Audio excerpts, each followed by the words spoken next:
Saat aku datang di acara makan malam, yang diundang oleh bos suami. Tiba-tiba sebelum masuk suamiku mendekat dan berbisik. Awas aja ya, jangan sampai mempermalukanku. Orang-orang di sini jauh di atas levelmu. Aku tidak berkata apa-apa. Aku hanya berjalan masuk di sebelahnya. Tapi saat aku masuk, tuan rumah langsung bergegas mendekat, menjabat tanganku, dan berkata, "Kami semua sudah menunggu untuk bertemu dengan Anda." Dan apa yang suami dengar selanjutnya, membuat dia membeku. Wajahnya langsung pucat. Karena, sebelum ceritanya dimulai, silahkan tulis di kolom komentar dari daerah mana saja teman-teman yang menonton cerita ini. Jangan lupa like dan subscribe agar channel ini bisa semakin berkembang dan bisa mempersembahkan cerita yang lebih menarik lagi. Malam itu udara terasa dingin menusuk tulang, seolah alam sedang memberi pertanda tentang dinginnya hati manusia yang akan segera terungkap. Hasna berdiri di depan cermin besar di kamarnya. Ia merapikan ujung hijabnya yang berwarna pastel lembut. Penampilannya sangat sederhana namun memancarkan aura keanggunan yang sulit dijelaskan. Ia tidak mengenakan perhiasan mencolok, hanya sebuah jam tangan kecil di pergelangan tangan kirinya. Wajahnya dipoles riasan tipis, cukup untuk membuatnya terlihat segar tanpa menutupi kecantikan alaminya. Hasna menatap pantulan dirinya sendiri, menarik napas panjang untuk menenangkan gemuruh di dadanya. Malam ini bukan malam biasa. Ini adalah malam di mana kesabarannya selama bertahun-tahun akan menemukan muaranya. Suara langkah kaki yang terburu-buru terdengar mendekat, diikuti dengan pintu kamar yang dibuka secara kasar. Kavi, suaminya, masuk dengan wajah masam. Pria itu sudah rapi dengan setelan jas hitam mahal yang baru saja dibelinya minggu lalu menggunakan uang gaji yang seharusnya dialokasikan untuk tabungan rumah. Kavi menatap Hasna dari ujung kepala hingga ujung kaki dengan tatapan menilai yang sangat tidak mengenakan. Tidak ada senyum, tidak ada pujian, hanya kerutan di dahi yang menandakan ketidakpuasan. Kavi mendecakkan lidah sambil menggelengkan kepalanya pelan. Ia berkomentar dengan nada ketus bahwa penampilan Hasna terlalu polos dan membosankan. Menurut Kavi, istri seorang manajer seperti dirinya seharusnya tampil lebih glamor, lebih berani, dan bisa menonjolkan status sosial suaminya. Ia mengeluh bahwa hijab Hasna terlalu lebar dan menutupi gaun malam yang menurutnya sudah cukup mahal itu. Kavi merasa Hasna tidak pernah mengerti bagaimana caranya menjadi istri pejabat perusahaan yang bisa dibanggakan di depan kolega. Hasna tidak menjawab kritikan itu. Ia sudah terlalu kenyang dengan hinaan yang dilontarkan suaminya setiap hari. Ia hanya tersenyum tipis. Sebuah senyuman yang menyembunyikan ribuan rahasia di baliknya. Hasna mengambil tas tangan kecilnya dan berkata pelan, bahwa mereka harus segera berangkat agar tidak terlambat. Kavi mendengus kesal, merasa diabaikan, namun ia tidak punya waktu untuk berdebat panjang lebar. Ia menyambar kunci mobilnya dan berjalan keluar lebih dulu, meninggalkan Hasna yang mengekor di belakangnya seperti bayangan. Di dalam mobil, suasana terasa sangat kaku dan mencekam. Radio mobil dimatikan, membiarkan keheningan yang menyiksa mengisi ruang di antara mereka. Kavi menyetir dengan tidak sabar, sesekali membunyikan klakson pada kendaraan lain yang dianggapnya menghalangi jalan. Di tengah perjalanan, ponsel Kavi berbunyi. Nama Ibu Laras muncul di layar dashboard mobil. Kavi segera mengangkatnya dan memasang mode pengeras suara. Suara Ibu Laras terdengar nyaring memenuhi kabin mobil. Ibu mertua Hasna itu langsung bertanya dengan nada tinggi, apakah Kavi jadi membawa Hasna ke pesta bosnya. Kavi menjawab dengan nada mengeluh, bahwa ia terpaksa membawa Hasna, karena undangan tersebut mewajibkan pasangan suami istri untuk hadir. Ibu Laras terdengar mendesah kecewa di ujung telepon. Wanita tua itu berkata agar Kavi memastikan Hasna tidak melakukan hal-hal memalukan. Ibu Laras mengingatkan anaknya bahwa pesta di rumah Pak Surya adalah pesta kelas atas, bukan tempat untuk orang kampungan yang tidak tahu tata krama meja makan. Hasna mendengar semua percakapan itu dengan jelas. Hatinya nyeri, namun wajahnya tetap datar menatap jalanan ibu kota yang padat merayap. Ia sudah biasa dianggap tidak ada, dianggap bodoh, dan dianggap benalu oleh suami dan ibu mertuanya sendiri. Kavi menutup telepon setelah berjanji pada ibunya akan mengawasi Hasna dengan ketat. Setelah sambungan terputus, Kavi kembali menoleh sekilas ke arah Hasna dan memperingatkannya untuk tidak banyak bicara nanti. Ia menyuruh Hasna untuk cukup tersenyum dan mengangguk saja jika ada yang bertanya. Perjalanan itu terasa sangat panjang bagi Hasna, meskipun sebenarnya hanya memakan waktu 45 menit. Akhirnya, mobil sedan Kavi memasuki gerbang sebuah kawasan elit. Rumah-rumah di sini lebih mirip istana daripada tempat tinggal biasa. Mobil mereka berhenti di depan sebuah gerbang besi hitam yang menjulang tinggi dengan ukiran emas. Petugas keamanan memeriksa undangan mereka dengan teliti sebelum mempersilakan masuk. Kavi tampak gugup. Ia merapikan dasinya berkali-kali dan memeriksa rambutnya di kaca spion. Hasna bisa melihat keringat dingin mulai muncul di pelipis suaminya. Kavi sangat terobsesi dengan pengakuan dan status sosial, dan malam ini adalah kesempatan terbesarnya untuk menjilat atasan demi kenaikan jabatan. Mereka turun di lobi utama rumah Pak Surya yang megah. Lampu-lampu kristal menggantung indah, memantulkan cahaya ke lantai marmer yang berkilauan. Deretan mobil mewah dari berbagai merek terkenal sudah terparkir rapi. Kavi menyerahkan kunci mobilnya kepada petugas valet dengan gaya yang dibuat-buat agar terlihat berwibawa. Ia kemudian menoleh ke arah Hasna yang berdiri tenang di sampingnya. Kavi merasa perlu memberikan peringatan terakhir sebelum mereka benar-benar masuk ke dalam kandang singa. Kavi mendekatkan tubuhnya ke arah Hasna. Ia mencengkeram lengan atas Hasna dengan cukup kuat, menyalurkan rasa cemas dan dominasinya melalui sentuhan kasar itu. Hasna tidak meringis, ia hanya menoleh menatap suaminya. Kavi mendekatkan wajahnya ke telinga Hasna yang tertutup hijab. Aroma parfum mahal Kavi bercampur dengan bau kecemasan yang menguar dari tubuhnya. Di sana, tepat di depan pintu masuk raksasa yang terbuat dari kayu jati ukir, Kavi membisikkan kalimat yang menjadi paku terakhir di peti mati pernikahan mereka. Dengan suara desis yang tajam dan penuh penekanan, Kavi berkata agar Hasna awas dan jangan sampai mempermalukannya. Kavi menegaskan bahwa orang-orang di dalam sana, para tamu undangan, berada jauh di atas level Hasna. Ia menyebut Hasna tidak sebanding dengan mereka dan kehadirannya di sana hanyalah sebagai pelengkap administrasi undangan. Kavi menyuruh Hasna untuk diam saja, jangan sok tahu, dan jangan mencoba berbaur karena Hasna pasti tidak akan nyambung dengan pembicaraan orang-orang kaya. Kalimat itu meluncur begitu saja, merendahkan martabat Hasna sebagai seorang istri dan manusia. Kavi menarik wajahnya kembali, menatap Hasna dengan tatapan mengancam, menanti kepatuhan dari istrinya. Namun, apa yang ia dapatkan bukanlah anggukan takut atau mata yang berkaca-kaca. Hasna justru menatap balik tepat ke manik mata Kavi.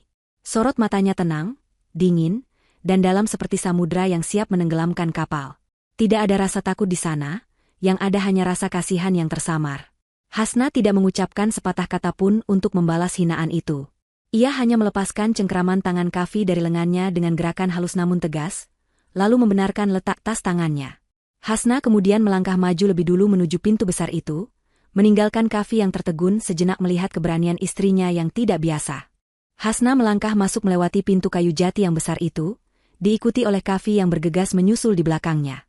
Begitu mereka melintasi ambang pintu, suasana pesta langsung menyambut mereka. Ruangan itu sangat luas, didominasi oleh dekorasi berwarna emas dan putih gading yang mewah. Alunan musik orkestra klasik terdengar lembut memanjakan telinga, berpadu dengan dengungan percakapan para tamu yang berpakaian necis. Aroma parfum mahal dan makanan lezat menguar di udara. Di setiap sudut, pelayan berseragam rapi lalu lalang membawa nampan berisi minuman dan kudapan. Kavi segera memasang topeng terbaiknya. Senyum lebar yang dilatihnya di depan cermin kini terpasang sempurna di wajahnya.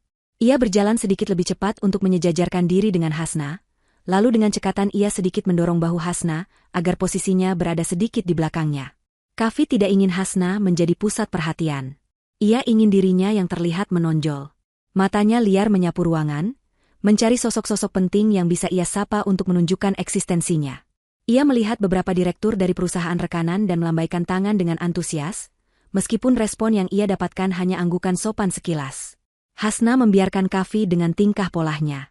Ia berjalan dengan langkah teratur, pandangannya lurus ke depan, menyapu ruangan dengan ketenangan seorang ratu yang sedang meninjau wilayah kekuasaannya. Beberapa tamu yang berpapasan dengan mereka sempat melirik ke arah Hasna. Ada rasa penasaran di mata mereka melihat wanita berhijab dengan penampilan sederhana namun, memiliki aura yang begitu kuat di tengah pesta yang penuh kemewahan berlebihan ini. Namun Kavi mengartikan tatapan itu sebagai tatapan aneh. Ia semakin merasa risih dan berusaha menutupi tubuh Hasna dengan tubuhnya sendiri, seolah-olah istrinya adalah noda yang harus disembunyikan. Tiba-tiba, suasana di sekitar pintu masuk utama ruangan pesta itu berubah. Kerumunan orang yang sedang berbincang tampak membelah, memberikan jalan bagi seseorang. Dari arah tengah ruangan, terlihat Pak Surya, pemilik perusahaan tempat Kavi bekerja, berjalan dengan langkah lebar. Pak Surya adalah sosok yang sangat disegani. Pria parubaya itu memiliki wibawa yang luar biasa. Malam ini ia mengenakan batik sutra lengan panjang yang terlihat sangat elegan. Wajahnya yang biasanya serius kini dihiasi senyum lebar yang jarang terlihat. Jantung Kavi berdegup kencang. Ia melihat Pak Surya berjalan lurus ke arah tempat ia dan Hasna berdiri. Kavi merasa ini adalah momen emasnya. Ia berpikir bos besarnya itu pasti ingin menyambutnya secara khusus karena prestasi kerjanya bulan ini, atau mungkin Pak Surya akhirnya menyadari potensi besar dalam diri Kavi. Kavi segera merapikan jasnya lagi, membusungkan dadanya, dan menyiapkan kata-kata sanjungan terbaik untuk menyapa bosnya. Tangan Kavi sudah mulai terangkat, bersiap untuk menjabat tangan Pak Surya. Senyum di wajah Kavi semakin lebar. Ia merasa bangga sekali bisa menjadi pusat perhatian karena didatangi langsung oleh tuan rumah. Saat jarak mereka tinggal beberapa langkah lagi, Kavi mengulurkan tangannya dengan percaya diri sambil mengucapkan selamat malam pada Pak Surya. Ia sudah siap untuk berbasa-basi menanyakan kabar dan memuji pesta yang luar biasa ini. Namun, sesuatu yang tidak terduga terjadi. Pak Surya sama sekali tidak melirik ke arah tangan Kavi yang terulur. Pria itu bahkan seolah tidak melihat Kavi berdiri di sana. Mata Pak Surya terkunci lurus pada sosok di sebelah belakang Kavi. Dengan gerakan yang luwes, Pak Surya melewati Kavi begitu saja, membiarkan tangan Kavi menggantung hampa di udara. Kavi terbelalak kaget. Senyumnya kaku seketika. Ia menoleh dengan cepat, mengikuti arah gerakan Pak Surya. Di sana, ia melihat Pak Surya berhenti tepat di hadapan Hasna. Wajah sang bos besar tampak berbinar-binar penuh hormat dan kegembiraan. Tanpa ragu sedikitpun, Pak Surya mengulurkan kedua tangannya untuk menjabat tangan Hasna dengan hangat. Sebuah gestur penghormatan yang sangat tinggi yang biasanya hanya diberikan kepada mitra bisnis paling senior. Suara bariton Pak Surya terdengar jelas di antara alunan musik yang meredup. Ia berkata dengan lantang bahwa ia dan seluruh jajaran direksi sudah menunggu-nunggu kedatangan Hasna. Pak Surya mengucapkan terima kasih karena Hasna bersedia meluangkan waktu untuk hadir di acara makan malam sederhana ini. Nada bicara Pak Surya terdengar sangat akrab namun penuh dengan rasa segan, seolah-olah Hasna adalah tamu paling agung di pesta ini. Kavi merasa dunianya berhenti berputar sejenak. Ia bingung setengah mati. Otaknya berusaha mencerna apa yang sedang terjadi. Kenapa bosnya yang terhormat menyalami istrinya yang kampungan itu dengan begitu hormat? Kavi berpikir mungkin Pak Surya salah orang. Atau mungkin Pak Surya hanya bersikap ramah berlebihan kepada istri bawahannya. Tidak ingin terjadi kesalahpahaman, Kavi segera melangkah maju, mencoba menengahi. Dengan suara yang sedikit bergetar karena gugup, Kavi memberanikan diri untuk memotong momen itu. Ia berkata kepada Pak Surya dengan nada meminta maaf. Kavi menjelaskan bahwa wanita itu hanyalah istrinya, Hasna. Ia bahkan sempat menambahkan kalimat bahwa istrinya memang agak kaku dan jarang keluar rumah, seolah ingin memberi alasan jika Hasna melakukan kesalahan. Kavi mencoba menarik perhatian Pak Surya kembali kepadanya, berharap bosnya itu sadar bahwa Kavi lah karyawan yang harusnya diperhatikan, bukan istrinya yang tidak tahu apa-apa. Namun, reaksi Pak Surya sungguh di luar dugaan Kavi. Pak Surya menoleh ke arah Kavi dengan tatapan tajam, senyum ramahnya hilang seketika saat melihat wajah Kavi. Ia kemudian tertawa kecil, sebuah tawa yang terdengar kering dan penuh ironi. Pak Surya menggelengkan kepalanya pelan, menatap Kavi dengan tatapan seolah Kavi adalah orang paling bodoh di ruangan itu. Pak Surya kembali menatap Hasna, lalu berbicara kepada Kavi tanpa mengalihkan pandangannya dari wajah tenang Hasna.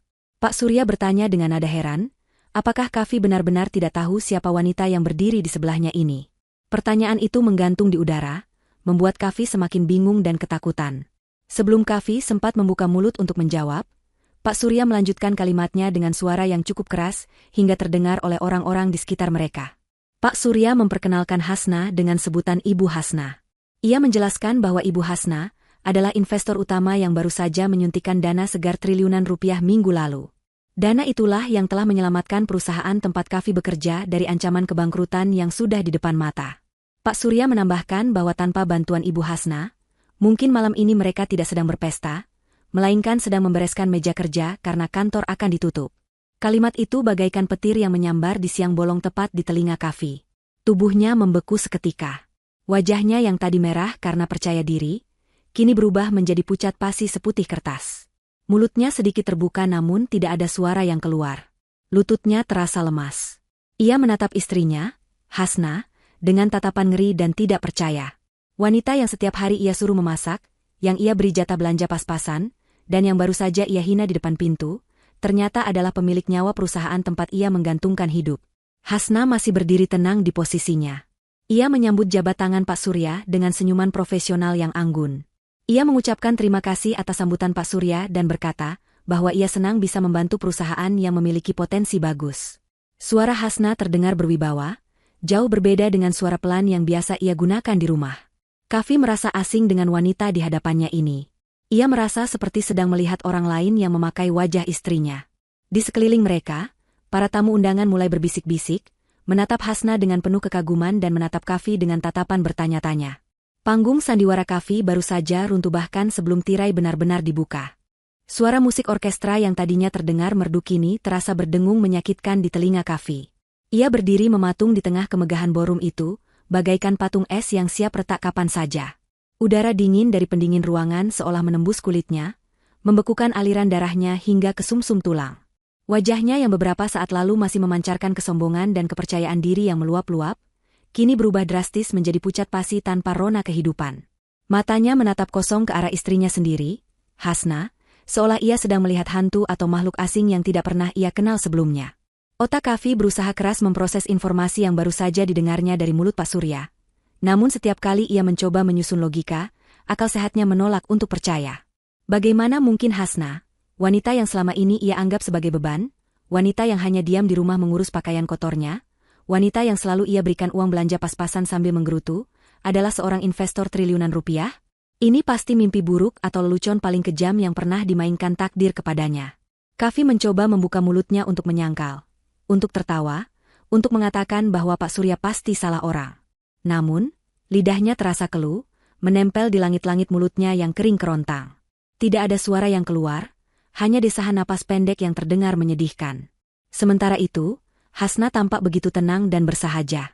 Tidak ada kegugupan sedikitpun dalam gestur tubuhnya. Ia berdiri tegak dengan dagu sedikit terangkat, memancarkan aura wibawa yang selama ini tersembunyi di balik kesederhanaannya di rumah. Hasna tersenyum sopan menanggapi pujian Pak Surya. Sebuah senyuman yang penuh percaya diri dan kecerdasan, bukan senyuman penurut yang biasa Kafi lihat saat Hasna menyajikan kopi di pagi hari. Kafi merasa dunianya berputar terbalik. Ia merasa kerdil, sangat kecil hingga rasanya ia ingin menghilang di telan bumi saat itu juga. Pak Surya sama sekali tidak mempedulikan Kafi yang sedang mengalami guncangan batin hebat. Pria parubaya itu justru mempersilakan Hasna untuk berjalan menuju meja bundar utama yang terletak di posisi paling strategis di depan panggung.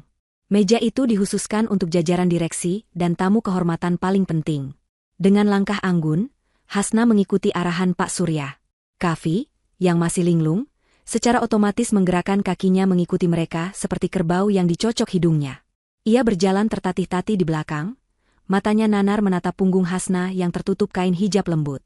Punggung itu terlihat kokoh, jauh lebih kokoh daripada pundak Kafi yang kini merosot karena beban rasa malu yang mulai merayap naik.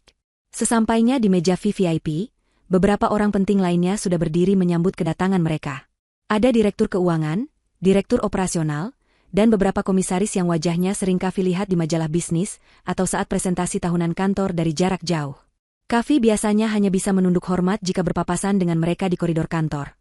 Namun kali ini, orang-orang hebat itu justru menundukkan kepala hormat kepada istrinya. Mereka berebut untuk menyalami Hasna, memperkenalkan diri dengan nada suara yang sangat sopan dan penuh harap. Kafi hanya bisa berdiri di pinggiran, terabaikan dan tidak dianggap. Persis seperti penonton bayaran dalam sebuah pertunjukan besar di mana istrinya adalah bintang utamanya. Percakapan di meja itu segera mengalir ke arah bisnis. Pak Surya membuka diskusi dengan membahas tantangan yang dihadapi perusahaan kuartal ini, dan bagaimana suntikan dana dari Hasna akan dialokasikan untuk ekspansi pasar ke luar negeri. Kafi menduga Hasna akan diam saja atau terlihat bingung mendengarkan istilah-istilah bisnis yang rumit itu. Namun, dugaan Kafi salah besar.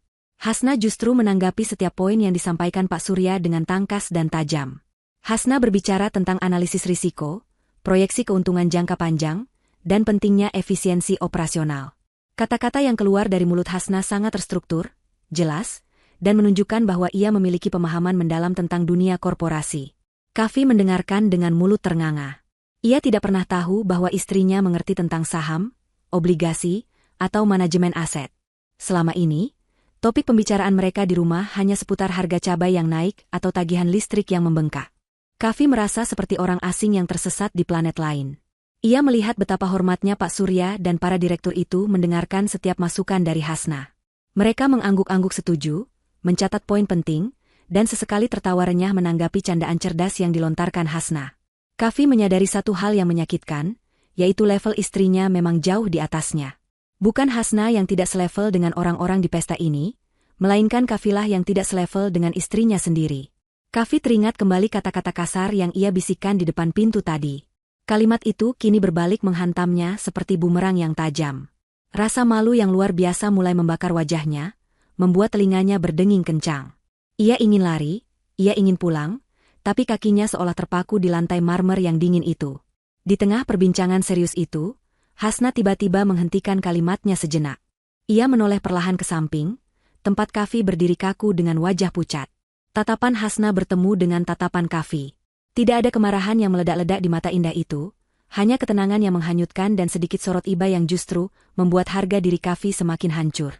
Hasna memiringkan kepalanya sedikit, lalu dengan gerakan yang sangat halus, ia mendekatkan wajahnya ke arah Kafi. Para direktur lain terdiam, memberikan ruang bagi pasangan suami istri itu, mengira Hasna akan memberikan perhatian manis kepada suaminya. Namun, Kafi tahu ini bukan momen romantis. Jantungnya berdegup kencang menantikan apa yang akan dilakukan Hasna. Hasna berbisik pelan, suaranya lembut namun setiap suku katanya terdengar sangat jelas di telinga Kafi, bagaikan palu hakim yang menjatuhkan vonis.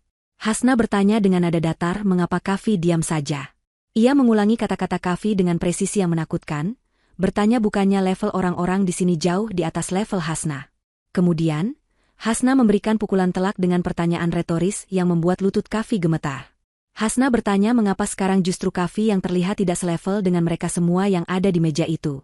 Pertanyaan itu tidak membutuhkan jawaban, karena jawabannya sudah terpampang jelas di wajah Kafi yang ketakutan dan penuh keringat dingin. Hasna menarik wajahnya kembali, memberikan senyum tipis yang penuh arti, lalu kembali melanjutkan diskusinya dengan Pak Surya seolah-olah interaksi dengan Kafi tadi hanyalah gangguan kecil yang tidak berarti. Kafi merasa sesak napas. Ia ingin menyela, ingin membela diri, ingin berteriak bahwa ia adalah kepala rumah tangga, tapi ia sadar posisinya sudah kalah telak. Di ruangan ini, di hadapan orang-orang paling berkuasa di industri ini, Kafi hanyalah butiran debu dibandingkan dengan istrinya yang ternyata adalah berlian yang selama ini ia perlakukan seperti batu kali. Kafi meraih gelas air di meja dengan tangan gemetar, mencoba membasahi tenggorokannya yang kering, berharap air dingin itu bisa membawakannya kembali ke realitas yang ia kenal, realitas di mana ia adalah raja dan Hasna adalah pelayannya. Namun, realitas itu sudah hancur berkeping-keping, digantikan oleh kebenaran baru yang mengerikan di mana Kafi harus mendongak untuk melihat wajah istrinya sendiri. Sementara Kafi sedang bergelut dengan kehancuran egonya di dalam ballroom, sebuah keributan kecil terjadi di area lobi depan rumah mewah Pak Surya. Sebuah taksi tua berhenti tepat di depan pintu masuk utama, di tempat yang seharusnya hanya digunakan untuk menurunkan penumpang dari mobil-mobil mewah. Dari dalam taksi itu, keluarlah seorang wanita parubaya dengan penampilan yang sangat mencolok mata.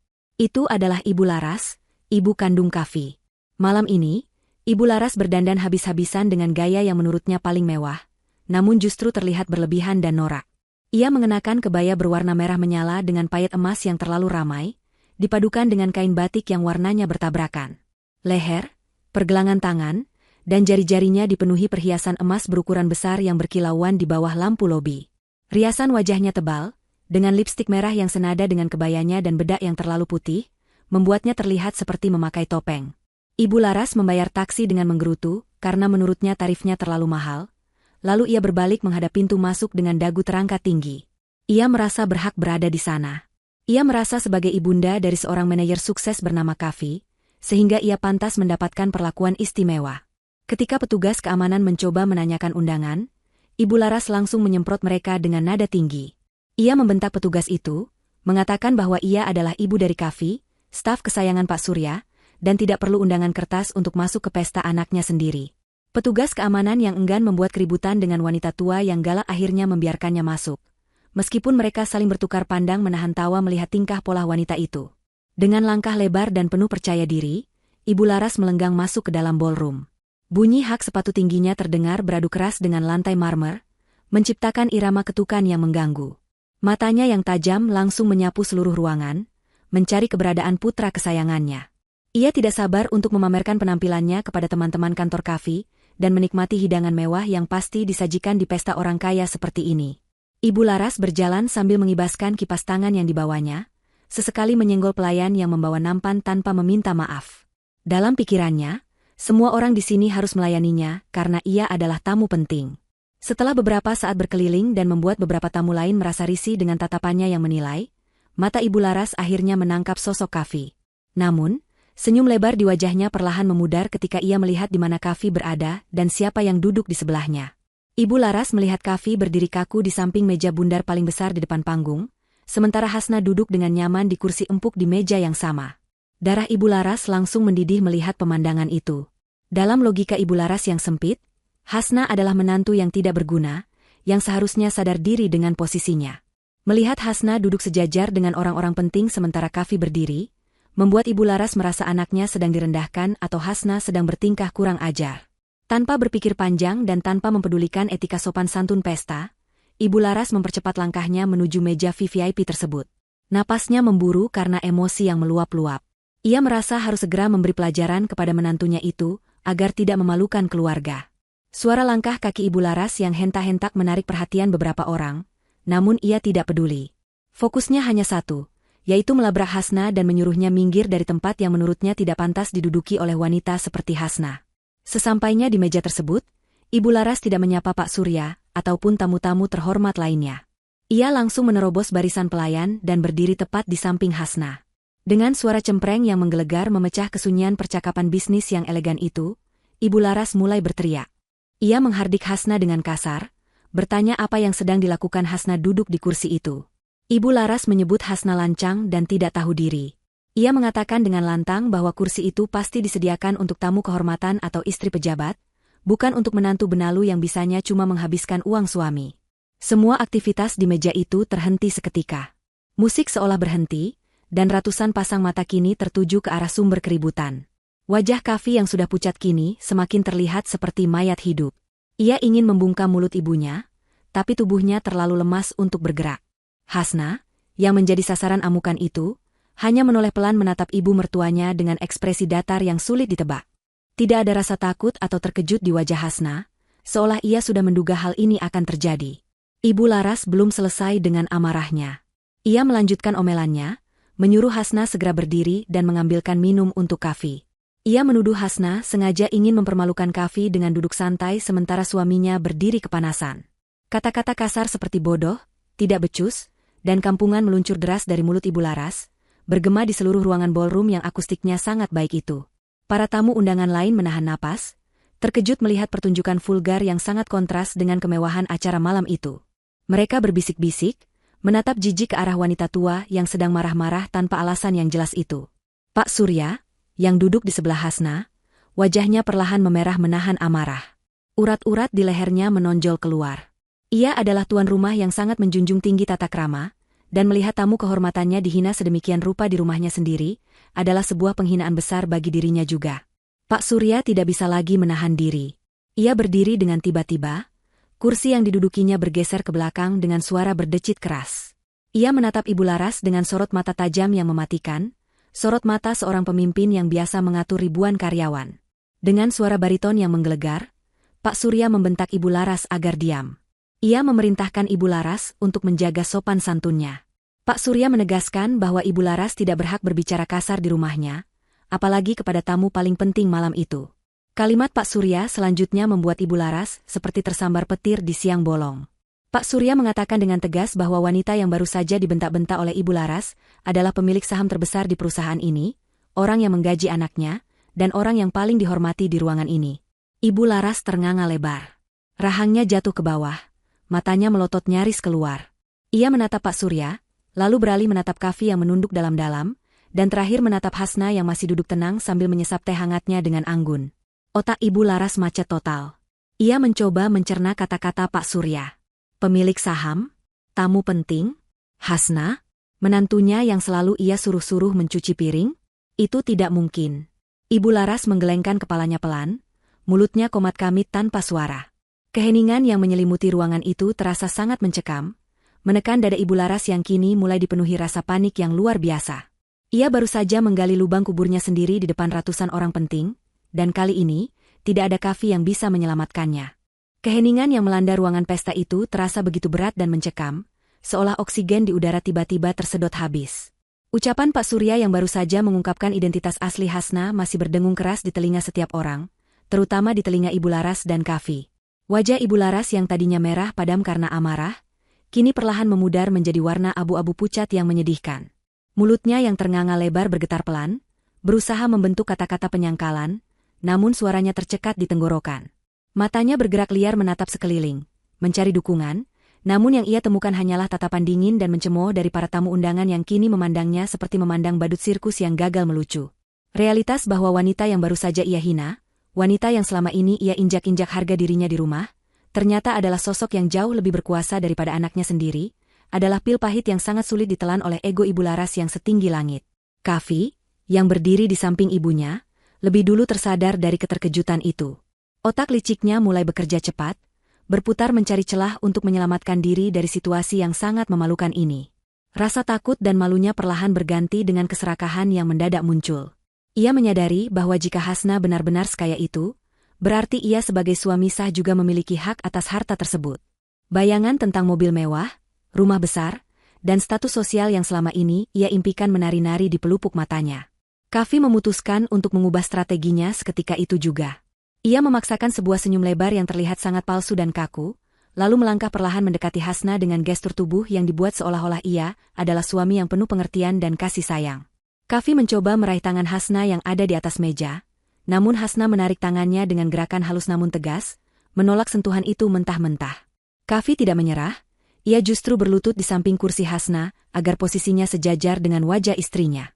Dengan suara yang dilembut-lembutkan, Kavi mulai berbicara, mencoba memutarbalikkan fakta. Ia berkata bahwa ia hanya bercanda tadi di depan pintu. Ia beralasan bahwa ucapannya yang kasar hanyalah bentuk kecemasannya, karena ia ingin Hasna tampil sempurna.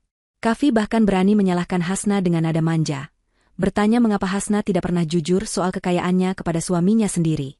Kavi berkata seandainya ia tahu Hasna memiliki uang sebanyak itu, ia pasti akan membantu mengelolanya dengan bijak demi masa depan keluarga mereka, bukannya membiarkan Hasna menyimpannya sendiri. Ibu Laras yang mendengar kode dari anaknya segera menangkap peluang itu. Ia yang tadinya mematung kini ikut mengubah wajahnya menjadi wajah memelas yang dibuat-buat. Ia mendekat dan mencoba memegang bahu Hasna. Ibu Laras berkata dengan nada merayu bahwa wajar jika mertua bersikap keras, karena ia ingin menantunya menjadi wanita tangguh. Ia berkilah bahwa semua hinaan dan bentakan yang ia berikan selama ini hanyalah bentuk didikan kasih sayang seorang ibu. Ibu Laras menambahkan bahwa karena sekarang semuanya sudah jelas, Hasna seharusnya bersyukur memiliki mertua dan suami yang perhatian. Ia bahkan dengan tidak tahu malu mulai menyinggung soal renovasi rumah dan mobil baru yang ia idamkan, menganggap uang Hasna adalah uangnya juga. Hasna mendengarkan semua bualan itu dengan ekspresi datar yang menakutkan. Ia membiarkan suami dan ibu mertuanya selesai berbicara, membiarkan mereka menggali lubang kehancuran mereka sendiri lebih dalam. Setelah mereka diam menunggu reaksi, Hasna akhirnya berdiri perlahan dari kursinya. Gerakannya anggun dan penuh wibawa, membuat Kavi dan Ibu Laras otomatis mundur selangkah karena terintimidasi. Hasna menatap mata suaminya dalam-dalam, menembus topeng kepalsuan yang dipakai pria itu. Dengan suara yang tenang namun menggema jelas di ruangan yang hening itu, Hasna mulai membuka fakta yang selama ini ia simpan rapat. Hasna menjelaskan bahwa ia terlahir dari keluarga pebisnis yang sangat sukses. Namun ia diajarkan untuk memegang teguh prinsip kesederhanaan. Ia memilih hidup zuhud, hidup sederhana dan tidak terikat pada kemewahan duniawi, bukan karena ia miskin, melainkan karena ia ingin menemukan ketulusan hati. Hasna sengaja menyembunyikan latar belakangnya saat menikah dengan Kavi, karena ia ingin dicintai apa adanya, bukan karena harta orang tuanya. Ia ingin melihat apakah Kavi bisa menjadi imam yang baik, yang membimbingnya dengan kasih sayang, bukan dengan materi. Hasna berharap Kavi akan menghargainya sebagai seorang istri, terlepas dari apa pakaian yang ia kenakan atau berapa uang yang ia bawa. Namun, harapan itu hancur berkeping-keping. Hasna menunjuk wajah Kavi dengan telunjuknya. Ia berkata dengan lantang bahwa Kavi telah gagal total dalam ujian ini. Kavi tidak pernah mencintainya. Kavi hanya mencintai dirinya sendiri dan status sosialnya. Hasna mengingatkan kembali bagaimana Kavi selalu mengeluh setiap kali Hasna meminta uang tambahan untuk membeli lauk pauk yang layak. Hasna mengungkit bagaimana Kavi selalu marah jika tagihan listrik naik sedikit saja, padahal Kavi sendiri sering menghabiskan uang untuk hal-hal tidak penting. Hasna menatap Kavi dengan tatapan jijik saat ia mengulang kalimat Kavi yang ingin mengelola asetnya. Hasna bertanya dengan nada sarkasme yang tajam, bagaimana mungkin Kavi berani bermimpi mengelola dana triliunan rupiah milik perusahaan, sedangkan mengelola uang belanja bulanan yang jumlahnya pas-pasan saja Kavi tidak becus dan masih sering dikorupsi untuk memuaskan gaya hidup ibunya yang boros. Kata-kata Hasna menampar harga diri Kavi dan Ibu Laras dengan sangat keras. Wajah mereka merah padam karena malu. Kavi mencoba menyela, mencoba membela diri dengan mengatakan bahwa itu adalah tugas istri untuk berhemat. Tapi Hasna tidak memberinya kesempatan. Hasna melanjutkan ucapannya, mengatakan bahwa ia tahu kemana larinya uang gaji Kavi selama ini.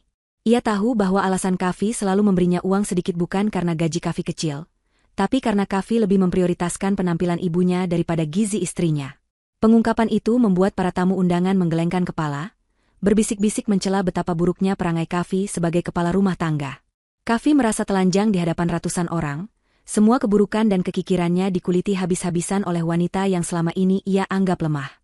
Topeng suami sukses dan berbakti yang ia pakai selama ini telah hancur lebur, menyisakan wajah asli seorang pria serakah dan tidak bertanggung jawab. Suasana di dalam ballroom berubah drastis dari ketegangan drama keluarga, menjadi ketegangan sidang pengadilan yang serius. Hasna, yang kini memegang kendali penuh atas situasi, tidak membiarkan Kavi dan Ibu Laras bernapas lega barang sedetik pun. Setelah membongkar kebusukan rumah tangganya, Hasna beralih ke urusan profesional yang akan menjadi pukulan mematikan bagi karir Kavi. Ia menoleh ke arah Pak Surya dan memberikan anggukan kecil sebagai kode. Pak Surya, yang sudah mengerti rencana ini sebelumnya, segera mengangkat tangannya, memberi isyarat kepada tim teknis di belakang panggung. Lampu-lampu kristal di ruangan itu diredupkan sedikit. Sebuah layar proyektor raksasa perlahan turun di panggung utama, tepat di belakang tempat Kavi berdiri gemetar. Kavi menoleh ke belakang dengan perasaan was-was, keringat dingin mulai membasahi punggung jas mahalnya. Ia memiliki firasat buruk yang sangat kuat tentang apa yang akan ditampilkan di layar itu. Jantungnya berdegup kencang, seirama dengan detak jarum jam yang menghitung mundur sisa waktu kehancurannya. Dalam hitungan detik, layar itu menyala terang, menampilkan sebuah presentasi data keuangan yang sangat detail. Judul besar di atas lide itu terbaca jelas oleh semua orang. Laporan audit internal, investigasi penggelapan dana Departemen Pemasaran. Nama Kavi tertulis besar di bawahnya sebagai penanggung jawab utama. Kavi merasakan lututnya goyah, ia hampir saja jatuh tersungkur jika tidak berpegangan pada tepi meja. Matanya terbelalak melihat deretan angka dan tabel yang terpampang di sana. Itu adalah data rahasia yang selama ini ia manipulasi, data yang ia pikir tersimpan aman di folder tersembunyi komputernya. Hasna mengambil sebuah mikrofon dari tangan Pak Surya. Suaranya terdengar jernih dan tegas memenuhi seluruh ruangan. Ia tidak lagi berbicara sebagai istri yang tersakiti, melainkan sebagai pemilik saham mayoritas yang sedang membersihkan perusahaannya dari parasit. Hasna mulai menjelaskan satu persatu data yang ada di layar. Ia menunjuk pada sebuah grafik yang menunjukkan lonjakan pengeluaran dinas luar kota yang tidak masuk akal dalam 6 bulan terakhir. Hasna memaparkan bahwa Kavi sering mengajukan klaim biaya perjalanan bisnis ke luar kota, padahal kenyataannya Kavi tidak pernah pergi menemui klien. Layar berganti slide, menampilkan bukti-bukti yang lebih spesifik dan memalukan. Muncul pindaian kwitansi dan bukti transfer yang telah ditelusuri oleh tim auditor forensik. Hasna membacakan data tersebut dengan nada dingin. Ia menunjukkan sebuah kwitansi pembelian tas bermerek mahal seharga puluhan juta rupiah yang diklaim Kavi sebagai biaya pengadaan souvenir untuk klien VIP. Namun, hasil penelusuran menunjukkan bahwa tas tersebut tidak pernah diberikan kepada klien, melainkan dikirimkan ke alamat rumah Ibu Laras. Semua mata di ruangan itu sontak tertuju pada tas tangan yang sedang dipegang erat oleh Ibu Laras. Tas itu persis sama dengan gambar yang ada di layar. Ibu Laras refleks menyembunyikan tas itu di balik punggungnya dengan wajah pucat pasi, namun tindakannya itu justru semakin menegaskan kebenaran tuduhan tersebut. Tidak berhenti di situ, Hasna kembali menunjukkan bukti lain. Ada tagihan spa dan perawatan kecantikan di salon kelas atas yang dimasukkan Kavi ke dalam pos anggaran, entertainment meeting. Ada juga pembelian perhiasan emas yang dilaporkan sebagai hadiah ulang tahun perusahaan mitra, yang nyatanya juga berakhir di leher dan tangan Ibu Laras. Hasna merinci bagaimana Kavi secara sistematis mencuri uang perusahaan sedikit demi sedikit untuk membiayai gaya hidup hedonis ibunya dan menutupi gengsinya sendiri, sementara di rumah ia menekan istrinya untuk hidup serba kekurangan. Kavi merasa oksigen di sekitarnya menipis. Ia mencoba membuka mulut untuk menyangkal, mengatakan bahwa itu semua salah paham atau data palsu, tapi suaranya tidak keluar. Bukti-bukti itu terlalu nyata, terlalu detail, dan tak terbantahkan. Ia melihat wajah para direktur dan kolega yang dulu sering ia ajak makan siang kini, menatapnya dengan pandangan jijik dan marah. Mereka merasa dikhianati oleh rekan kerja yang ternyata adalah seorang maling berdasi. Reputasi yang dibangun Kavi bertahun-tahun dengan susah payah, hancur lebur hanya dalam waktu 10 menit presentasi istrinya. Pak Surya melangkah maju mengambil alih situasi. Wajahnya merah menahan amarah yang luar biasa. Ia merasa sangat kecewa karena telah mempercayai Kavi selama ini. Pak Surya menatap Kavi dengan tatapan yang bisa membunuh. Dengan suara menggelegar, Pak Surya menyatakan bahwa ia tidak mentolerir tindakan kriminal seperti ini di perusahaannya. Di hadapan ratusan tamu undangan, Pak Surya dengan lantang memecat Kavi secara tidak hormat saat itu juga. Ia menegaskan bahwa Kavi tidak hanya kehilangan pekerjaannya, tetapi juga harus mengembalikan seluruh uang yang telah digelapkan, atau perusahaan akan menyeretnya ke penjara. Kavi merosot ke lantai. Kakinya benar-benar tidak kuat lagi menopang tubuhnya. Ia berlutut dengan menyedihkan, air mata mulai mengalir di pipinya. Ia menatap Hasna, memohon belas kasihan dengan tatapan mata yang putus asa. Namun Hasna tidak bergeming. Ia berdiri tegak laksana hakim yang adil, menatap terdakwa yang bersalah tanpa sedikit pun keraguan. Bagi Hasna, ini bukan tentang balas dendam semata, tapi tentang menegakkan keadilan dan memberi pelajaran bahwa setiap perbuatan curang pasti akan ada konsekuensinya. Malam pesta yang seharusnya menjadi ajang pamer bagi Kavi, kini berubah menjadi malam eksekusi bagi masa depannya. Kehancuran Kavi sudah di depan mata, namun Hasna belum selesai. Masih ada satu fakta lagi yang harus ia buka untuk menyempurnakan karma yang pantas diterima suaminya itu. Keheningan yang menyelimuti ballroom mewah itu terasa semakin mencekam setelah vonis pemecatan dijatuhkan oleh Pak Surya. Kavi masih bersimpuh di lantai marmer yang dingin, tubuhnya lemas seolah tulang-tulangnya telah dilolosi satu persatu. Ia menatap nanar ke arah sepatu Hasna, tidak berani mengangkat wajahnya untuk melihat mata istrinya. Rasa malu yang ia rasakan sudah melampaui batas toleransi manusia. Ia berpikir bahwa ini adalah titik terendah dalam hidupnya, di mana karir yang ia bangun dengan kebohongan hancur dalam sekejap mata. Kavi mengira hukuman dari Hasna sudah selesai. Ia mengira Hasna akan berhenti setelah menghancurkan sumber penghasilannya dan mempermalukannya secara profesional. Namun, Kavi salah besar. Hasna belum selesai. Wanita yang berdiri tegak di hadapannya itu masih menyimpan satu peluru terakhir yang akan menembus jantung pengkhianatan Kavi tepat di sasaran. Hasna menatap Kavi yang menyedihkan itu dengan sorot mata yang sulit diartikan. Ada campuran antara rasa jijik, kecewa, dan kelegaan karena akhirnya ia bisa melepaskan beban rahasia yang selama ini ia pendam sendiri. Hasna menarik napas panjang, mengatur emosinya agar suaranya tetap stabil dan tidak bergetar. Ia kemudian memberi isyarat kecil lagi kepada operator proyektor di belakang ruangan. Layar besar yang sebelumnya menampilkan deretan angka korupsi Kavi kini berkedip sejenak, layar menjadi hitam selama beberapa detik, menciptakan ketegangan baru di antara para tamu yang menahan napas menunggu apa yang akan terjadi selanjutnya. Ketika layar itu kembali menyala, gambar yang muncul bukanlah grafik atau tabel akuntansi. Gambar yang terpampang sangat besar dan jelas di sana adalah sebuah foto yang diambil secara diam-diam namun memiliki resolusi tinggi. Foto itu memperlihatkan Kavi sedang duduk mesra di sebuah restoran mewah beneran remang-remang. Di sebelahnya, duduk seorang wanita muda dengan gaun merah menyala yang sangat terbuka, jauh berbeda dengan penampilan Hasna yang tertutup dan sopan. Tangan Kavi terlihat melingkar di pinggang wanita itu, sementara tangan wanita itu sedang menyuapkan potongan steak ke mulut Kavi. Wajah Kavi di foto itu terlihat sangat bahagia, tertawa lepas, sebuah ekspresi kebahagiaan yang tidak pernah ia tunjukkan saat berada di rumah bersama Hasna. Suara desahan kaget terdengar serempak dari ratusan tamu undangan. Mereka menutup mulut dengan tangan, mata mereka membelalak tak percaya. Skandal korupsi memang hal yang buruk, tetapi perselingkuhan yang dipertontonkan di depan umum seperti ini menambah lapisan kehinaan yang tak terbayangkan bagi seorang pria yang sudah beristri. Kavi, yang menyadari perubahan suasana ruangan, mendongak perlahan.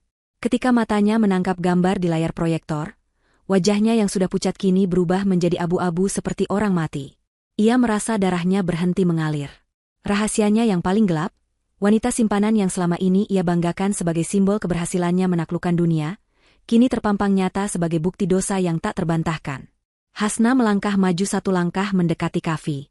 Suaranya terdengar dingin dan tajam, membelah keheningan ruangan. Hasna berkata bahwa ia sudah tahu semuanya sejak lama. Ia menjelaskan bahwa wanita di foto itu adalah alasan kenapa Kavi selalu pulang larut malam dengan alasan lembur. Wanita itu adalah alasan kenapa Kavi selalu mencela masakan Hasna di rumah, karena lidah Kavi sudah terbiasa dengan makanan mahal restoran bintang 5 yang dibayar menggunakan uang curian dari perusahaan. Hasna menunjuk foto itu dan berkata dengan nada penuh penekanan bahwa inilah level yang selalu dibicarakan Kavi. Wanita dengan gaun merah, riasan tebal, dan gaya hidup hedonis itulah yang menurut Kavi selevel dengannya. Sementara Hasna yang setia menunggu di rumah dan mendoakan suaminya dianggap kampungan dan memalukan. Kavi tidak bisa berkata apa-apa. Lidahnya keluh. Ia ingin menyangkal, tapi bukti itu terlalu nyata. Foto itu berganti dengan slide berikutnya, menampilkan bukti pemesanan hotel berbintang atas nama Kafi dan wanita itu, serta tagihan belanja tas dan sepatu bermerek yang juga dikirimkan ke alamat apartemen wanita tersebut. Hasna membacakan rincian itu dengan detail yang menyakitkan. Ia menyebutkan tanggal-tanggal di mana Kafi berbohong mengatakan sedang dinas luar kota padahal sedang berlibur dengan selingkuhannya.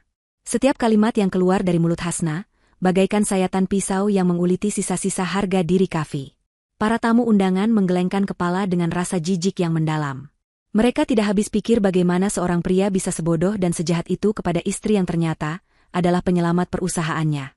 Di tengah situasi yang sangat memojokkan itu, tiba-tiba terdengar suara cempreng yang memecah konsentrasi semua orang.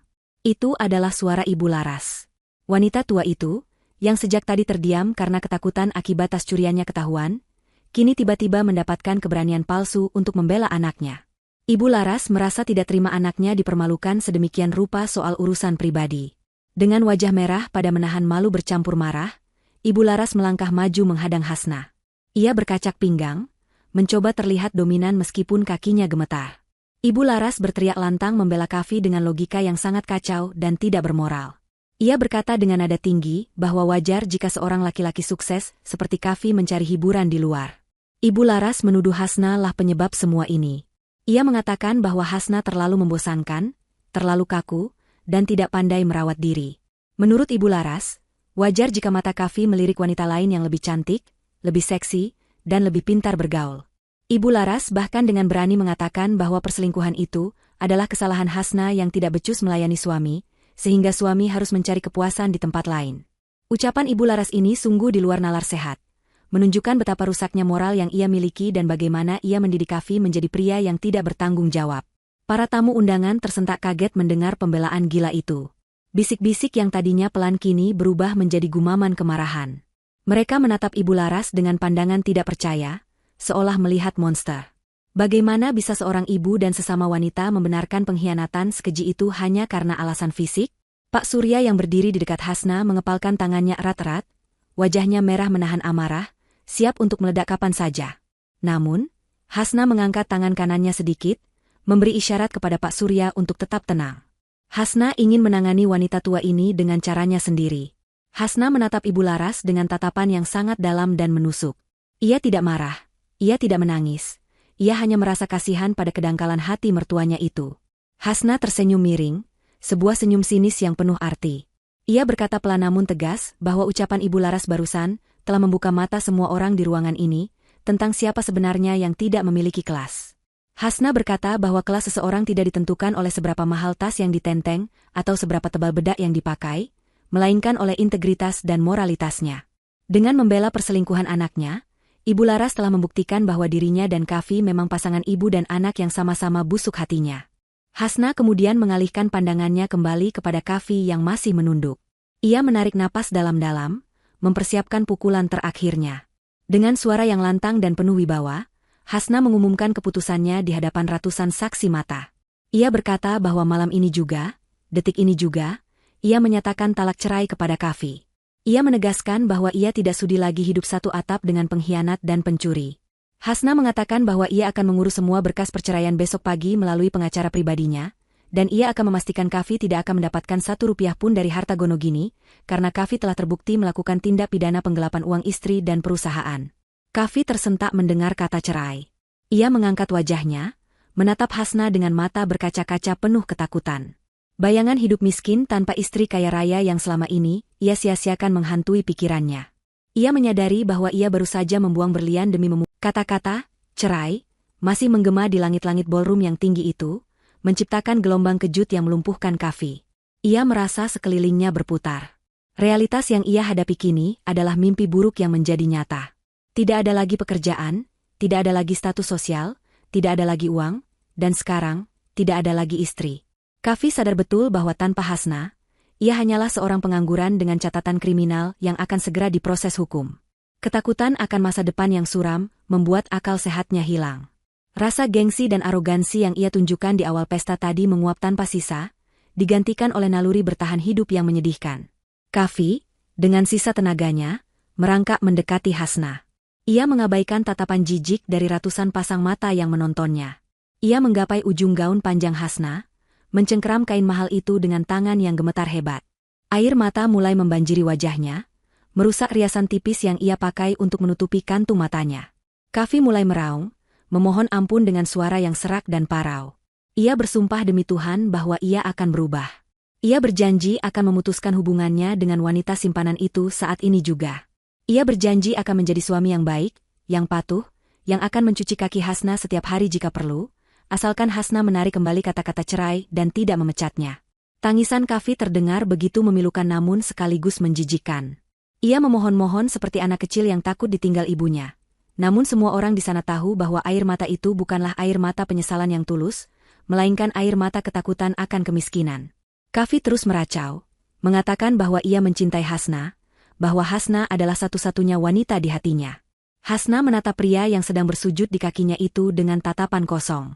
Tidak ada lagi rasa cinta, tidak ada lagi rasa hormat. Yang tersisa hanyalah rasa lelah yang luar biasa. Hasna mencoba menarik kakinya dari pegangan Kavi, namun cengkeraman Kavi begitu kuat seolah ia sedang berpegangan pada satu-satunya papan pelampung di tengah lautan badai. Ibu Laras, melihat anaknya merendahkan diri sedemikian rupa, awalnya terdiam kaku karena syok. Namun ketika menyadari bahwa situasi ini benar-benar gawat dan ancaman kemiskinan juga mengintai dirinya, ia pun ikut runtuh pertahanannya. Ibu Laras menjatuhkan tas tangan curiannya ke lantai, lalu ikut berlutut di samping Kavi. Ia, yang tadi begitu garang membela perselingkuhan, kini mengubah wajahnya menjadi wanita tua yang lemah dan tak berdaya. Ia menangis histeris, memanggil nama Hasna dengan sebutan, "Anakku sayang," dan "Menantuku yang cantik." Ibu Laras memohon agar Hasna mengingat masa-masa indah mereka, yang sebenarnya tidak pernah ada. Memohon agar Hasna kasihan pada wanita tua sepertinya. Ia berjanji tidak akan ikut campur lagi, ia berjanji akan pulang ke kampung, asalkan Kavi dimaafkan. Sandiwara dua beranak ini sungguh memuakan bagi siapa saja yang melihatnya. Hasna tidak bergeming sedikitpun. Hatinya sudah membatu. Ia tahu persis bahwa jika ia memaafkan mereka malam ini, besok lusa mereka akan kembali menggigitnya seperti ular berbisa. Hasna menatap Pak Surya yang berdiri di sampingnya dengan wajah tegang. Hasna memberikan anggukan tegas, sebuah perintah tanpa suara yang langsung dimengerti oleh Pak Surya. Pak Surya segera mengangkat tangannya, memberi kode kepada kepala keamanan yang sejak tadi bersiaga di pinggir ruangan. 4 orang petugas keamanan bertubuh kekar dengan seragam safari hitam lengkap langsung bergerak cepat membelah kerumunan tamu. Langkah mereka tegap dan wajah mereka keras tanpa ekspresi. Mereka mendekati Kavi dan Ibu Laras yang masih menangis meraung-raung di lantai. Tanpa basa-basi, 2 petugas keamanan langsung mencengkeram lengan Kavi, memaksanya berdiri dengan kasar. Kavi memberontak, berteriak memanggil nama Hasna, kakinya menendang-nendang udara berusaha mempertahankan posisinya, namun tenaga petugas keamanan itu jauh lebih besar. Kavi diangkat seperti karung beras, kakinya terseret di lantai marmer yang mengkilap. 2 petugas lainnya menangani Ibu Laras. Wanita tua itu menjerit histeris ketika tangannya ditarik. Ia meronta-ronta, berteriak bahwa ini pelanggaran hak asasi manusia, berteriak bahwa ia tamu kehormatan, berteriak memaki petugas keamanan dengan kata-kata kasar. Salah satu sepatunya terlepas saat ia diseret paksa, namun tidak ada yang peduli.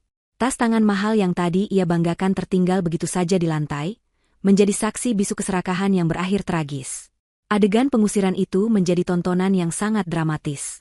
Para tamu undangan secara otomatis membelah diri, memberikan jalan lebar bagi petugas keamanan untuk menyeret kedua pengacau itu keluar. Banyak tamu yang mengeluarkan ponsel mereka, merekam momen memalukan itu untuk disebarkan di media sosial, memastikan bahwa aib Kavi dan Ibu Laras akan diketahui oleh seluruh dunia besok pagi. Hasna berdiri diam di tempatnya, menatap punggung suami dan ibu mertuanya yang semakin menjauh diseret menuju pintu keluar. Ia tidak memalingkan wajahnya. Ia ingin melihat proses ini sampai akhir. Ia ingin memastikan bahwa benalu-benalu yang selama ini menghisap kebahagiaannya benar-benar pergi dari hidupnya. Kavi terus menoleh ke belakang. Matanya menatap Hasna dengan putus asa, mulutnya masih meneriakkan kata maaf yang sudah terlambat. Suaranya semakin lama semakin mengecil, tertelan oleh jarak dan gumaman para tamu. Ketika mereka sampai di pintu utama yang besar itu, petugas keamanan tidak ragu-ragu. Mereka mendorong Kavi dan Ibu Laras keluar dengan keras, hingga keduanya terjerembab jatuh ke aspal pelataran lobi yang keras. Kavi jatuh tersungkur, jas mahalnya kotor terkena debu jalanan, lututnya lecet. Ibu Laras jatuh terduduk, rambut sanggulnya berantakan, wajahnya cemong oleh lunturnya maskara yang bercampur air mata. Mereka berdua terengah-engah, menatap pintu megah rumah Pak Surya yang masih terbuka sedikit. Dari dalam, Cahaya keemasan pesta terlihat begitu hangat dan mengundang, kontras dengan udara malam di luar yang dingin dan gelap. Kemudian, dengan gerakan perlahan namun pasti, pintu besar itu ditutup oleh petugas dari dalam. Suara, bam, yang keras saat pintu tertutup rapat terdengar, seperti suara palu keadilan yang menutup nasib mereka selamanya. Kavi dan Ibu Laras kini berada di luar. Di luar lingkaran kekuasaan, di luar lingkaran kemewahan, dan di luar hidup Hasna. Mereka benar-benar sendirian di tengah malam yang gelap. Kavi menatap pintu tertutup itu dengan tatapan kosong. Ia menyadari bahwa kata-kata sombongnya di awal malam tadi kini berbalik menyerangnya. Ia yang berkata bahwa Hasna tidak selevel dengan orang-orang di dalam sana. Dan memang benar, Hasna ada di dalam, di tempat yang hangat dan terhormat, sementara Kavi dan ibunya kini terbuang di luar, di tempat yang dingin dan hina, tempat di mana mereka seharusnya berada sejak awal sesuai dengan level moral mereka yang rendah. Di dalam ballroom, setelah pintu tertutup, suasana perlahan kembali normal meskipun ketegangan masih terasa. Pak Surya mengambil mikrofon kembali, meminta maaf kepada seluruh tamu atas ketidaknyamanan dan drama yang baru saja terjadi. Namun para tamu justru bertepuk tangan. Tepuk tangan itu bukan untuk pertunjukan musik, melainkan tepuk tangan dukungan untuk Hasna. Mereka salut pada ketegaran dan keberanian wanita itu. Hasna tersenyum tipis, kali ini senyumnya tulus. Ia merasakan beban berat yang selama bertahun-tahun menindih pundaknya terangkat seketika. Ia menghirup udara yang terasa lebih ringan. Malam ini adalah malam yang panjang dan melelahkan, tapi juga malam yang membebaskan. Hasna tahu, besok matahari akan terbit, dan hidup barunya sebagai wanita merdeka akan segera dimulai. 1 bulan telah berlalu sejak malam pesta yang menjadi mimpi buruk bagi Kavi dan Ibu Laras. Waktu seakan bergerak sangat lambat bagi mereka yang sedang menderita, menyiksa setiap detik dengan kenyataan pahit yang tak terelakkan. Jauh dari kemewahan rumah dinas yang sejuk dan nyaman, kini mereka terdampar di sebuah kamar kontrakan sempit di pinggiran kota yang kumuh dan padat penduduk. Dinding kontrakan itu catnya sudah mengelupas di sana-sini, menampakkan semen kasar yang lembab dan berjamur. Atapnya terbuat dari seng tua yang jika siang hari menyerap panas matahari dengan ganas, mengubah ruangan kecil itu menjadi seperti oven pemanggang raksasa. Tidak ada lagi pendingin udara yang biasa menyejukkan kulit mereka. Yang ada hanyalah sebuah kipas angin kecil berkarat yang berputar lemah, mengeluarkan suara berderit-derit seolah sedang meratapi nasib tuannya, dan bukannya menghembuskan angin segar, kipas itu justru memutar udara panas yang bercampur dengan bau selokan dari luar. Kavi duduk bersandar di dinding yang kotor, menatap kosong ke arah langit-langit kamar yang penuh sarang laba-laba. Penampilannya sangat mengenaskan dan jauh berbeda dari sosok manajer necis sebulan yang lalu. Tubuhnya kurus kering, tulang pipinya menonjol, dan matanya cekung dengan lingkaran hitam pekat di bawahnya. Rambutnya yang dulu selalu tertata rapi dengan minyak rambut mahal, kini panjang tak terurus dan berminyak karena jarang keramas. Ia hanya mengenakan kaos kutang yang sudah bolong di bagian ketiak dan celana pendek lusuh. Di sudut ruangan, Ibu Laras terbaring di atas kasur busa tipis yang diletakkan langsung di lantai tanpa dipan. Wanita tua itu merintih pelan sambil memijat kakinya yang bengkak karena asam urat, penyakit yang kambuh akibat stres dan pola makan yang buruk selama sebulan terakhir. Kehidupan mereka hancur total dalam waktu semalam. Setelah diusir dari pesta, Pak Surya benar-benar membuktikan ancamannya. Kavi tidak hanya dipecat, tetapi seluruh asetnya dibekukan oleh bank atas permintaan perusahaan untuk proses audit ganti rugi. Mobil sedan yang belum lunas ditarik oleh Lea Singh, rumah dinas diambil alih, dan tabungan pribadi Kavi yang tidak seberapa habis terkuras untuk membayar pengacara murahan yang gagal membebaskannya dari jeratan hukum perdata. Kavi kini terlilit hutang di mana-mana. Namanya dimasukkan ke dalam daftar hitam asosiasi perusahaan, sehingga tidak ada satupun perusahaan yang mau mempekerjakannya, bahkan untuk posisi staf biasa sekalipun. Ia mencoba melamar menjadi ojek online, namun motornya pun sudah dijual untuk biaya makan. Suasana di kontrakan itu selalu tegang.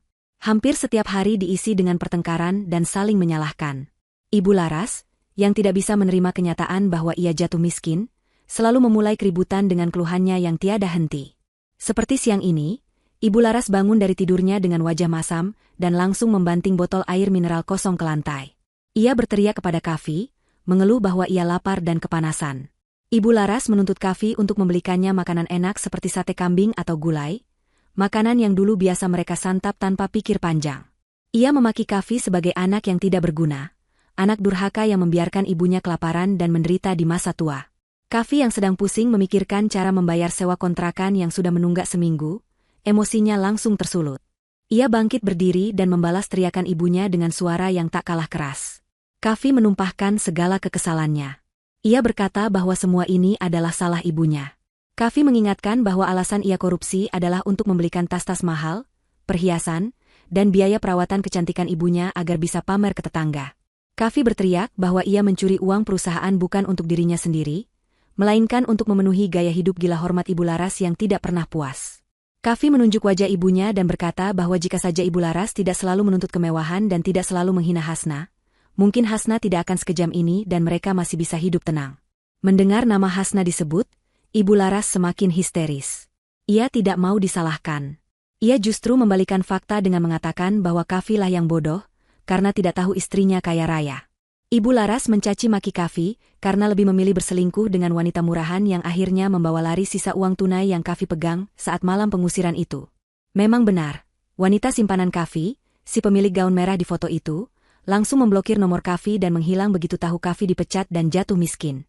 Wanita itu bahkan sempat mengirim pesan terakhir yang sangat menyakitkan, mengatakan bahwa ia hanya mencintai uang Kavi, bukan orangnya, dan ia tidak sudi berpacaran dengan pengangguran miskin. Kavi merasa hatinya diremas-remas mengingat pengkhianatan itu. Ia telah mengorbankan istri yang tulus demi seorang pelacur yang meninggalkannya saat kapal karam. Pertengkaran ibu dan anak itu berlangsung sengit, suara mereka saling sahut-menyahut memecah keheningan siang yang terik. Tetangga kontrakan di sebelah kanan dan kiri mulai menggedor dinding, berteriak menyuruh mereka diam karena mengganggu istirahat siang. Kavi akhirnya diam, napasnya memburu. Ia merasa sangat lelah fisik dan lelah batin. Ia kembali duduk merosot di lantai, menatap nanar ke arah televisi tabung kecil berukuran 14 inci yang ia beli bekas di pasar loak. Hanya benda itulah hiburan satu-satunya yang tersisa di ruangan itu. Kavi menyalakannya untuk mengalihkan pikiran dari rasa lapar yang melilit perutnya. Layar televisi yang sedikit buram menampilkan siaran berita siang. Kavi hendak mengganti saluran, namun tangannya terhenti ketika melihat wajah yang sangat ia kenal muncul di layar. Itu adalah Hasna. Namun, Hasna yang ada di televisi sangat berbeda dengan Hasna yang dulu ia kenal di rumah. Di layar itu, Hasna terlihat bercahaya, mengenakan busana muslimah modern yang sangat elegan berwarna biru laut. Wajahnya dipoles riasan profesional yang memancarkan kecantikan dan wibawa. Hasna sedang berdiri di sebuah podium megah, dikelilingi oleh pejabat daerah dan wartawan yang berebut mengambil fotonya. Reporter berita dengan suara antusias melaporkan bahwa Ibu Hasna, seorang pengusaha wanita sukses dan filantropis, baru saja meresmikan pembangunan sebuah rumah sakit gratis untuk kaum duafa yang dibiayai sepenuhnya dari keuntungan perusahaan pribadinya. Dalam wawancara singkat, Hasna tersenyum ramah ke arah kamera. Matanya berbinar penuh kebahagiaan dan kedamaian. Hasna berbicara tentang pentingnya berbagi dan bersyukur. Tidak ada gurat kesedihan atau beban di wajahnya. Ia terlihat 10 tahun lebih muda dan jauh lebih hidup setelah bercerai dari Kavi. Ibu Laras yang mendengar suara berita itu ikut menoleh. Matanya membelalak melihat menantunya yang dulu ia sia-siakan kini diagung-agungkan oleh banyak orang. Mulut Ibu Laras ternganga, rasa iri dan penyesalan menusuk-nusuk dadanya. Ia melihat kalung berlian yang melingkar di leher Hasna, kalung yang harganya mungkin bisa membeli 10 rumah kontrakan ini. Ibu Laras menangis meraung, bukan karena terharu, tapi karena serakah. Ia meratapi nasibnya yang bodoh, membayangkan seandainya ia dulu bersikap baik pada Hasna, mungkin saat ini ia sedang duduk di samping Hasna di podium itu, menikmati sorotan kamera dan hidup mewah. Tapi nasi sudah menjadi bubur yang basi dan tidak layak makan. Kavi menatap layar televisi itu dengan air mata yang mengalir diam-diam. Rasa sakit di dadanya begitu hebat hingga rasanya ia ingin mati saja.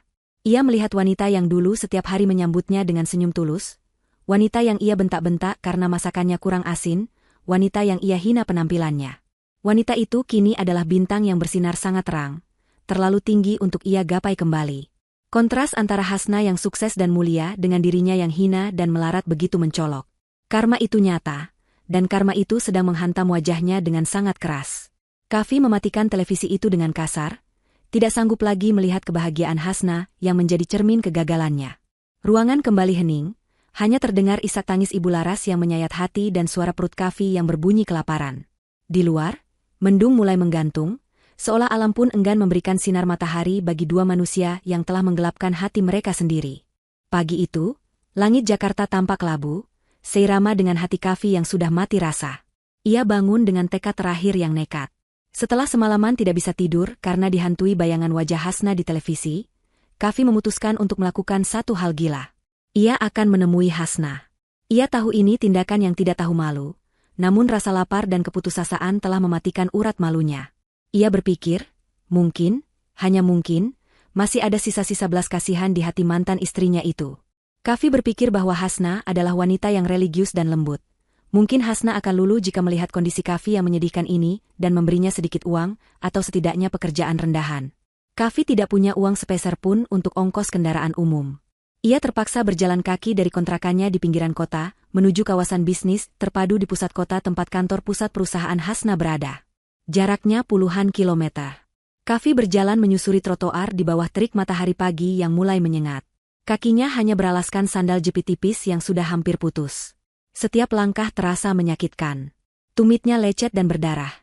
Namun ia terus berjalan, menyeret kakinya yang lemas karena belum makan sejak kemarin sore. Keringat bercucuran membasahi kaos lusuhnya yang bau apek. Orang-orang di jalanan menatapnya dengan pandangan aneh. Sebagian menutup hidung saat berpapasan dengannya, mengira ia adalah gelandangan atau orang gila yang lepas pengawasan. Setelah menempuh perjalanan selama hampir 4 jam, Kavi akhirnya sampai di depan gedung pencakar langit yang menjulang tinggi membelah awan. Gedung itu berlapis kaca biru yang berkilauan, memantulkan bayangan Kavi yang kotor dan kecil. Di bagian depan gedung, tertulis nama perusahaan induk milik keluarga Hasna dengan huruf emas yang besar. Kavi berdiri di seberang jalan, menatap pintu lobi yang megah dengan perasaan campur aduk. Dulu, ia sering masuk ke gedung-gedung seperti ini dengan langkah tegap dan jas mahal, disambut hormat oleh satpam. Kini, ia hanya bisa berdiri di luar pagar seperti pengemis yang mengharapkan remah roti. Kavi mencoba mendekat ke gerbang masuk, namun belum sampai ia melangkah masuk, 2 orang petugas keamanan berseragam lengkap langsung menghadangnya. Mereka menatap Kavi dengan curiga dan jijik, mengayunkan tongkat pentungan mereka sebagai isyarat agar Kavi menjauh. Kavi mencoba menjelaskan bahwa ia ingin bertemu dengan Ibu Hasna, bahwa ia adalah mantan suaminya. Namun pengakuan itu justru membuat para satpam tertawa mengejek. Mereka tidak percaya bahwa gelandangan bau seperti Kavi pernah menjadi suami dari pemilik gedung ini. Mereka mendorong Kavi kasar hingga terjatuh ke aspal panas, menyuruhnya pergi sebelum mereka memanggil polisi. Kavi tidak menyerah. Ia tidak punya tempat lain untuk pulang. Ia memilih duduk di trotoar di samping gerbang keluar mobil, menunggu. Ia yakin Hasna pasti akan keluar cepat atau lambat. Menit berganti jam, matahari bergerak dari timur ke barat, memanggang kulit Kavi yang sudah dekil. Tenggorokannya kering kerontang, bibirnya pecah-pecah. Ia melihat mobil-mobil mewah keluar masuk, membayangkan dinginnya AC di dalam sana. Pikirannya melayang pada kenangan saat Hasna membawakannya es jeruk dingin ketika ia pulang kerja dulu, kenangan yang kini terasa seperti siksaan. Sore harinya, saat matahari mulai condong ke barat, sebuah mobil sedan hitam mewah model terbaru perlahan keluar dari lobi gedung menuju gerbang tempat Kavi menunggu. Kavi mengenali plat nomor mobil itu adalah tanggal lahir Hasna. Jantung Kavi berdegup kencang. Ia mengumpulkan sisa tenaganya, bangkit berdiri, dan nekat berlari menghadang mobil itu tepat di depan gerbang. Mobil itu mengerem mendadak dengan suara ban berdecit keras. Petugas keamanan berteriak marah dan berlari mengejarnya, tapi Kavi tidak peduli. Ia menempelkan wajahnya yang kotor ke kaca jendela penumpang belakang yang gelap. Kavi menggedor-gedor kaca itu dengan panik, berteriak memanggil nama Hasna. Suaranya serak dan putus-putus. Kaca jendela mobil itu perlahan turun setengah. Di dalamnya, duduk Hasna dengan anggun. Ia sedang membaca sebuah dokumen di tabletnya. Hasna menoleh pelan ke arah jendela. Matanya bertemu dengan mata Kavi. Namun, tatapan itu bukan tatapan kemarahan, bukan juga tatapan kebencian. Itu adalah tatapan kosong, tatapan seseorang yang melihat orang asing yang tidak dikenal. Tidak ada emosi di sana, datar seperti permukaan danau yang tenang. Kavi mulai meracau, air mata dan ingusnya bercampur menjadi satu. Ia memohon ampun, mengatakan bahwa ia menyesal, bahwa ia menderita, bahwa ibunya sakit keras, bahwa ia butuh uang untuk makan. Kavi bahkan merendahkan dirinya dengan menawarkan diri untuk menjadi tukang kebun atau tukang bersih WC di kantor Hasna, asalkan ia diberi gaji. Ia menjual harga dirinya sampai titik nadir. Ia berharap Hasna akan iba melihat kondisinya yang hancur lebur ini. Hasna meletakkan tabletnya di pangkuan. Ia menatap Kavi dari ujung rambut sampai ujung kaki, lalu menggelengkan kepala pelan dengan ekspresi prihatin yang berjarak. Hasna akhirnya membuka mulutnya, mengucapkan kalimat terakhir yang akan menghantui Kavi seumur hidupnya. Dengan suara lembut namun tegas, Hasna berkata, "Maaf, Bapak siapa ya? Saya tidak mengenal Anda. Suami saya sudah meninggal bagi saya sejak hari dia memilih untuk mengkhianati janji sucinya. Saya tidak punya kewajiban apapun pada orang asing." Hasna tidak marah. Ia hanya menyatakan fakta bahwa Kavi sudah tidak ada lagi dalam daftar orang yang ia pedulikan. Kavi sudah dihapus dari sejarah hidupnya. Setelah mengucapkan itu,